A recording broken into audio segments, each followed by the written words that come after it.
Sâmbătă și duminică, răcărenii petrec până la ziua.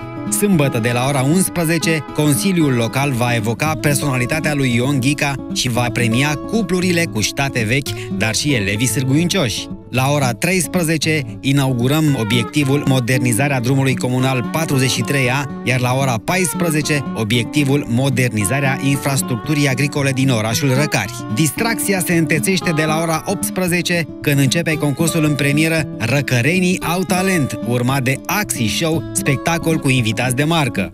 Duminică începem de dimineață. După slujba de la ora 8, ne întrecem în activități sportive. Cine e mai tare în balon trebuie să participe la Cupa orașului Răcar la fotbal, începând cu ora 15. La final, îi lăsăm pe profesioniști să ne arate cum se face. La ora 20 mergem la meci. Rapid București, Unirea Răcari. Vă așteptăm la sărbătoare!